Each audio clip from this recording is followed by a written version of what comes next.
boat.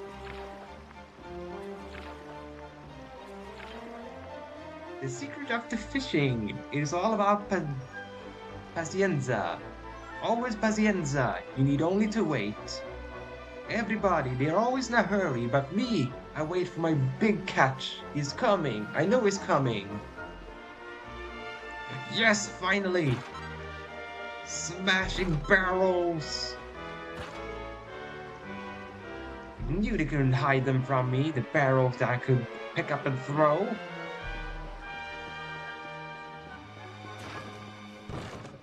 No, not the barrels I can just bump into. They're not fun.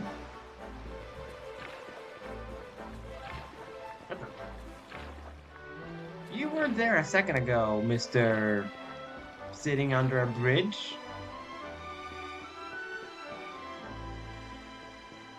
Ah! I saw that chest. But barrels hide stuff. I can't help it.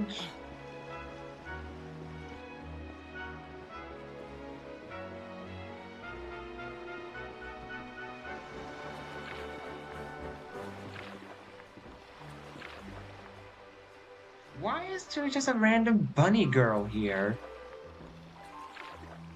Why?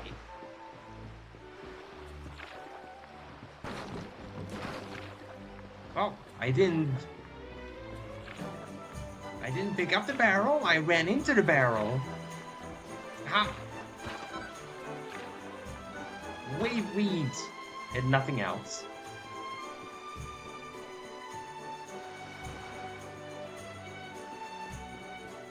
I still don't understand why there's a bunny girl here.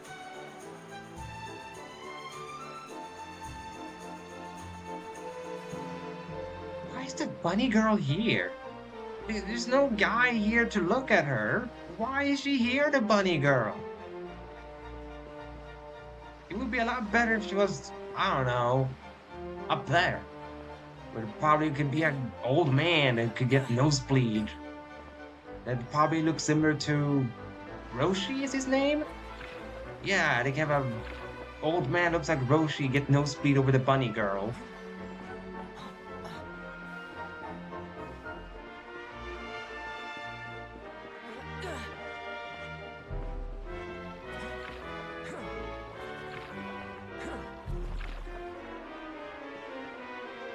Alright. Those... I'm sorry. With those arms, he cannot do anything.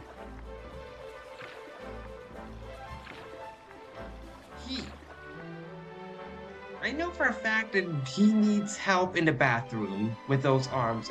Is all I say. He needs help in the bathroom. There's no way he can reach whichever areas that you go to with the bathroom with those arms. He can barely close them. This guy needs help.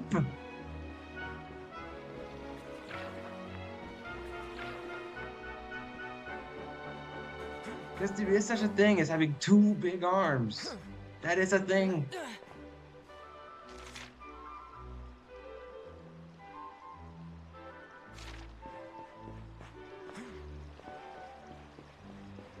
Can I enter the house? Oh wait.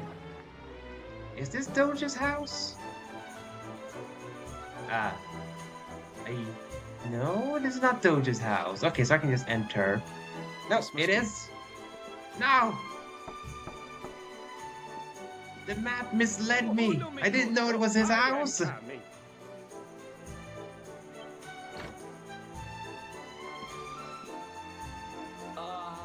Hey. We're looking for the Doge? We need to ask him a favor. Well, I really did mean to talk to the other party members. I just didn't think this was the house. I thought the house behind this one was Doge's house because that's kind of where the text was. I didn't know that the map meant that this house was the house they were talking about. So, the map misled me.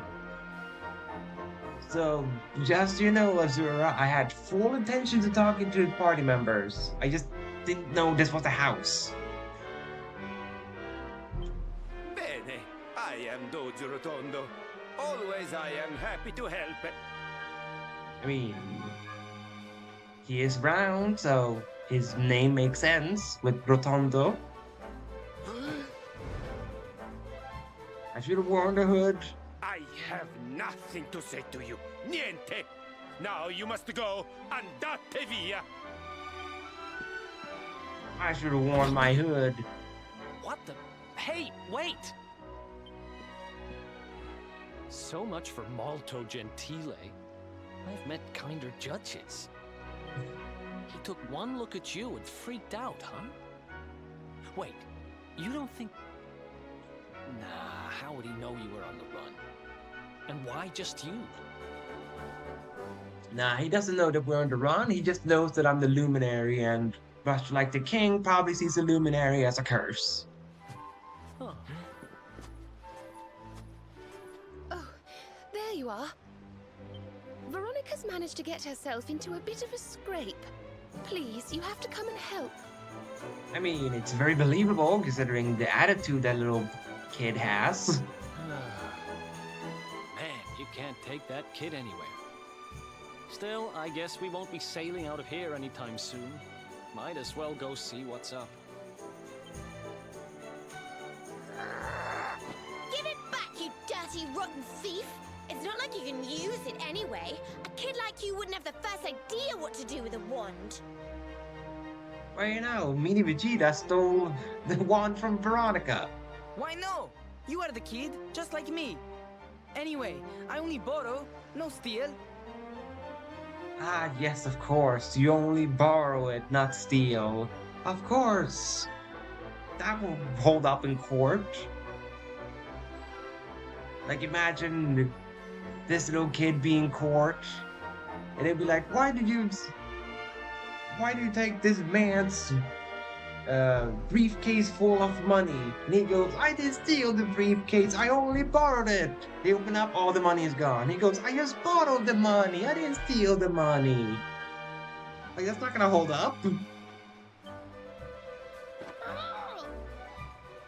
What's going on here, Serena? We were just walking along when he came out of nowhere and snatched her wand. We caught up with him here, but he won't give it back.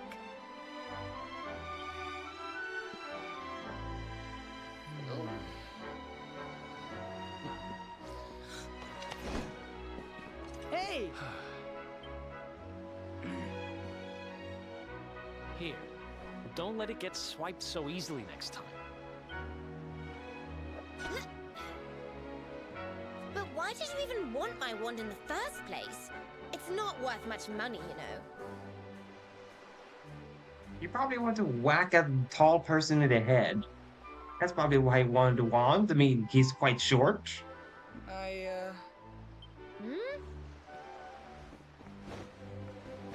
What is it, kid? Spit it out.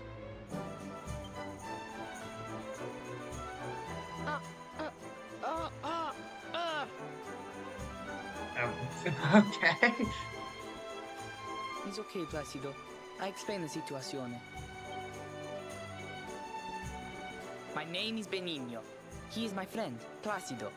He's the only son of the Doge Rotondo. Every day we are playing together. Molto felice. Happy, happy. But then Placido, he loses his voice. I don't understand what happened. I ask, but he cannot answer. Ah, he got hit with the silent protagonist syndrome. It just means he's outgrown you, Benigno. That's all it means. He's outgrown you. He's gonna be an important silent protagonist in, I don't know, Dragon Quest 15 or something like that. You'll see. He will probably be the protagonist, Placido. So I think, if I have the magic, maybe I can fix Placido's voice. Capisce? Fine, you're forgiven. Now, tell me more about your friend's lost voice.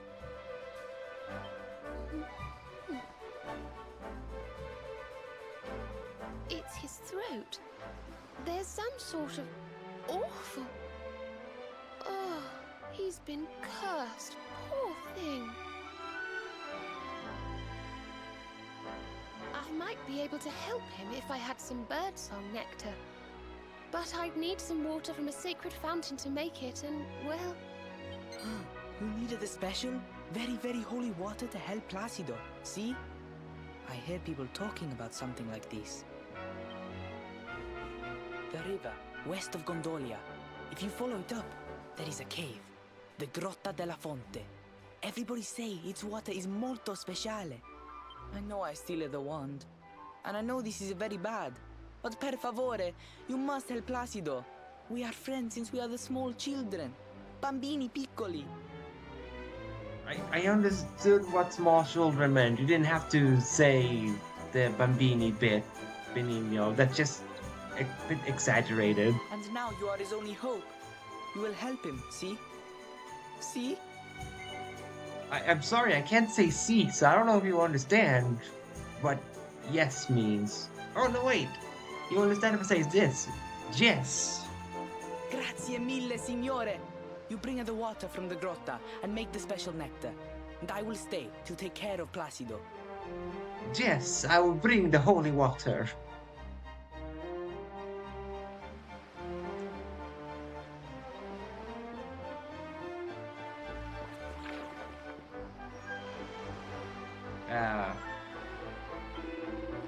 What are you doing over there? No, not come near. You will destroy me. You will destroy us all. Be gone with you. Oh. Well, just because of that, I might do it. Just because you said that, I just might. Nah, I won't. I just like being a jokester.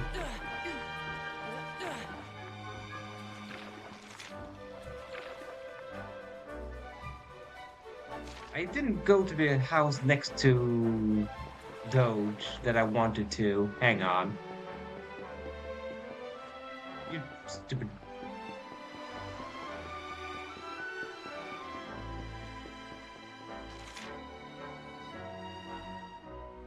Well, at least now I know how the map can be misleading.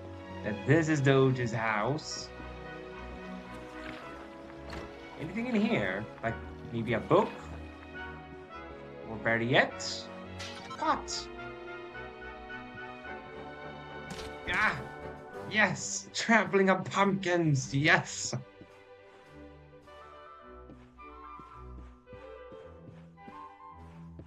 That's how it's supposed to be with pumpkins. I just bump into them and ruin your whole dinner. Not them being on the table like that chef did. Oh, anything in here? Ooh, a medal.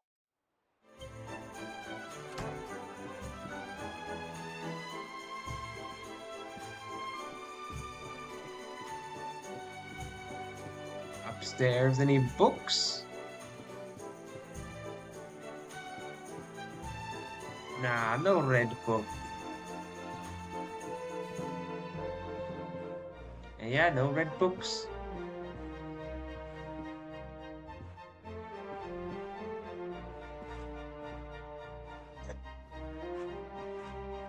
I can jump on the bed.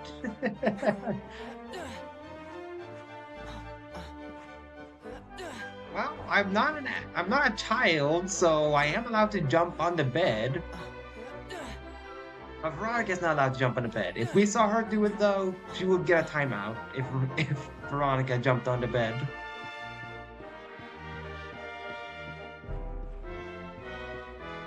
Because as we have established, even though she says she's not an adult, she looks like a kid, so she's a kid. Yeah. Barrel. At least one of them had something. I was almost gonna say disappointing none of them have anything. But luckily I didn't have to say that.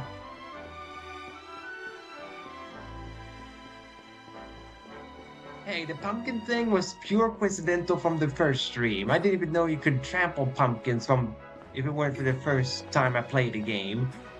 That was just pure coincidence with the pumpkin, and I just stuck with it ever since. Simply because it's a silly thing you can trample on pumpkins. So I'm not the one to have something against the pumpkins, the developers do.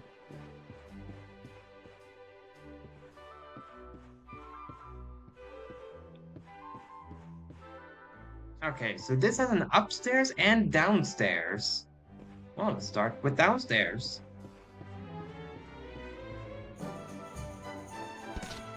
See, I barely nudge it with my toe and they break like I kicked it really hard. Look, look, look. I'm barely touching. See, I barely touched the pumpkin with my toe and it broke. So it's the pumpkin's fault for being that sensitive. You just have to barely nudge it with your toe and they break to pieces. Wow. I just robbed this man of 35 gold. You shouldn't have stored it in a pot. You should have stored it inside a pumpkin. Then I wouldn't have found it.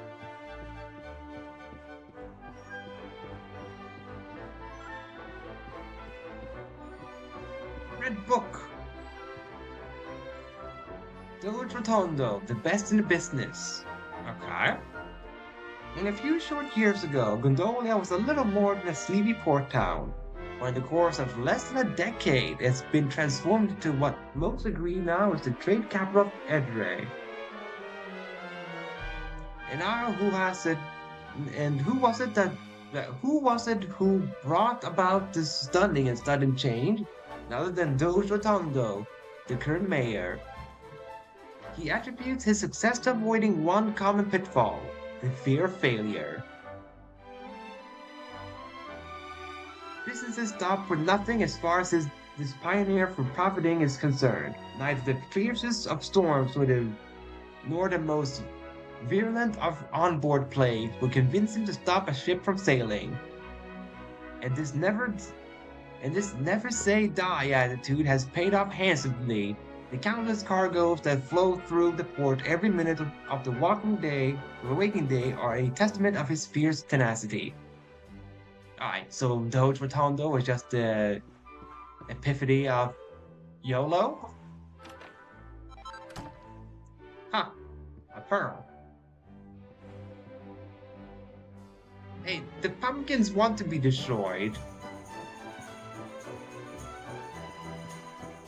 I have to look at the pumpkins and they get destroyed. I'm not even using my power. I'm using 0% of my luminary powers and the pumpkins break.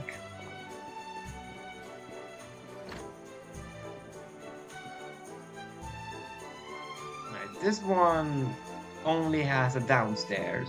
Or? Yeah, only a downstairs. I didn't even know I could break that one.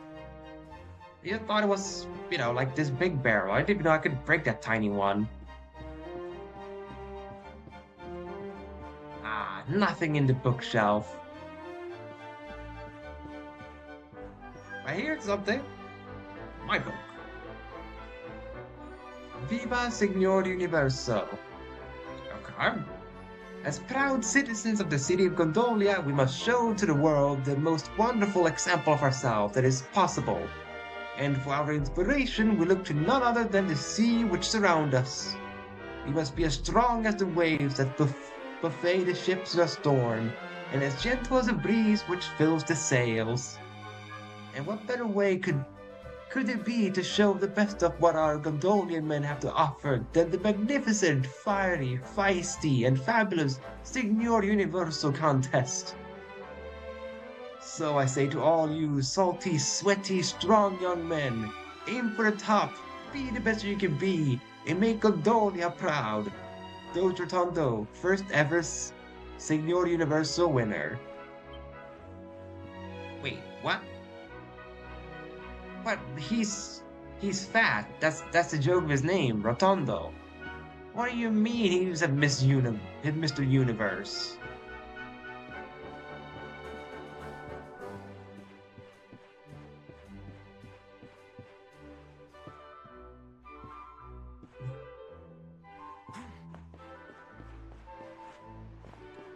I might with the barrel thing, but not the pumpkins. The pumpkins are gonna decide that on their own.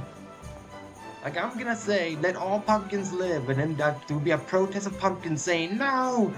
Destroy us! Destroy us!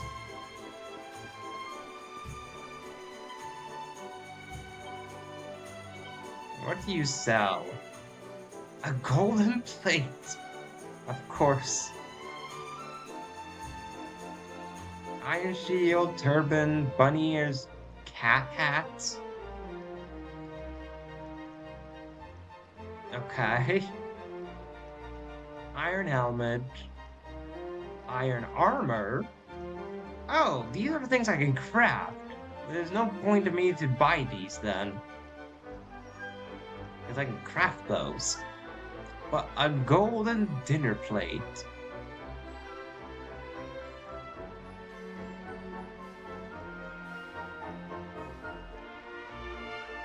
You know, it's fitting for Sylvando to have a gold dinner plate. That's all I have to say. It seems very Sylvando to have a gold plate.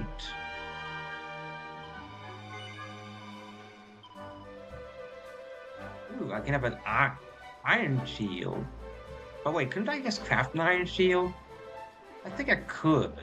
Or if it was just armor and this one I could craft. I will see if I can craft the shield or not. I have bunny ears. Sure, I could buy a cat hat. I'm not gonna put it on though, because I don't think I have the full outfit.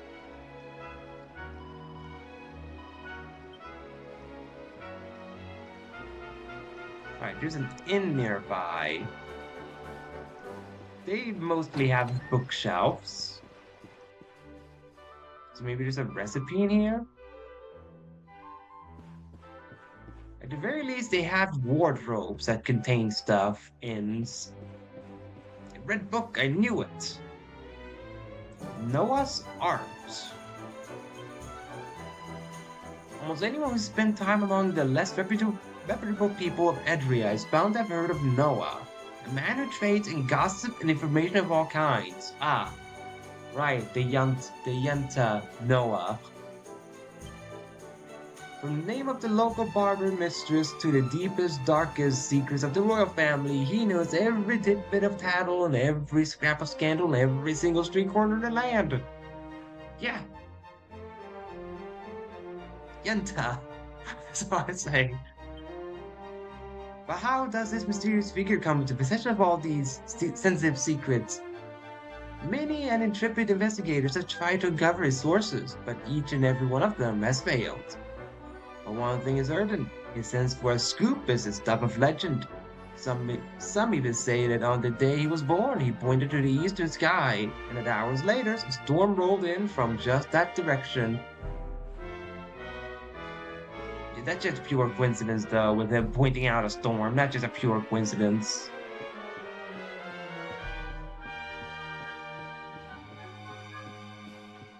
And another red book, how generous. Somewhere under the rainbow.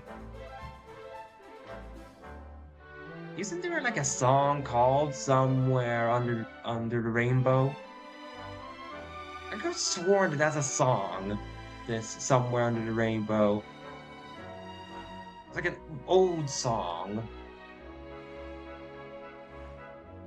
Yeah, it is, because I think the beat goes somewhere under the rainbow. Over, yeah.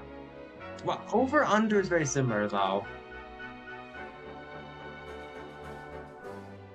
But man, I've not heard that song in forever.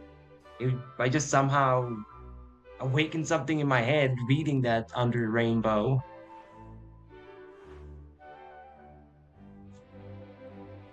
I'm impressed with myself, I have to say. Once upon a time, on a lovely summer day, a rainbow appeared in the sky. The weather was so warm and relaxing that it made the rainbow sleepy. What? Wait, the rainbow became sleepy? What? And this story is already awful. I'm confused. This is an awful, awful fairy tale right now. It's just the beginning. On a lovely summer's day, a rainbow appeared in the sky. How am I supposed to, from the first sentence, know that the rainbow is a sentient being?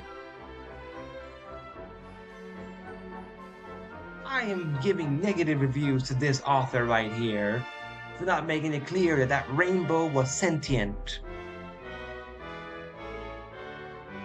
That apparently can become sleepy and yawn. As he yawned, a single tear fell out of the corner of his eye, and the sparkling sunlight split into 7 different colored lights, from which little baby lamplings were born. What? So lamp monsters are supposed to be born from a rainbow?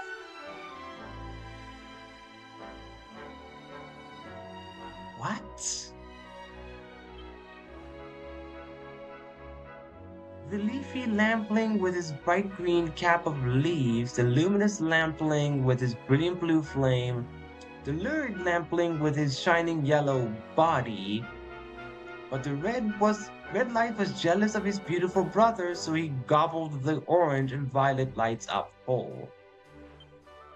As punishment for this terrible sin, he was turned into the lava lampling.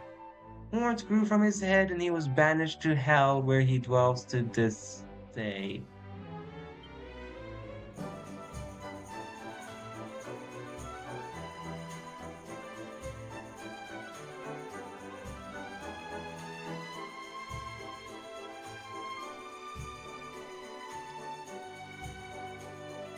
I know you guys can't see my face, but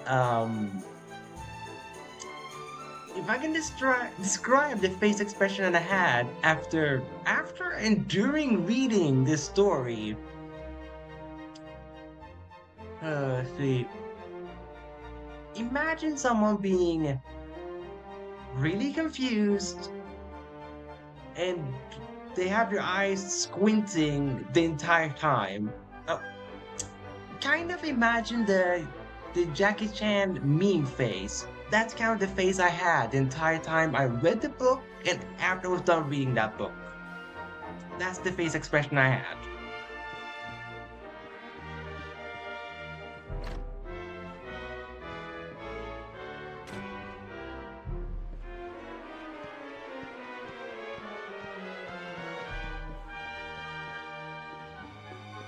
See, it even do this. Roofs that only have pots for me to break. How am I not supposed to break them? When that's literally all there was to this roof. Like, how am I not supposed to? Oh, I didn't even see this. And there's loot! Treasure chest! Give me. Magic water. Okay, just some magical water.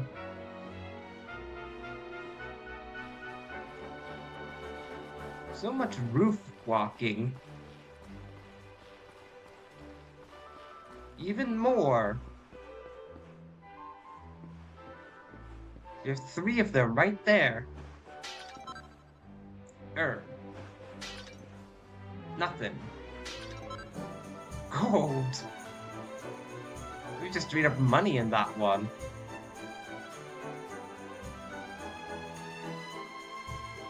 Alright, so this is where the rooftop exploration ends. Alright. I want to go back to the building I was in though, so... I keep traveling here. It's a good thing I'm just a master artist at walking a rope, by the way. I guess it's a perk that comes from being the luminary. You can just walk on rope like nothing.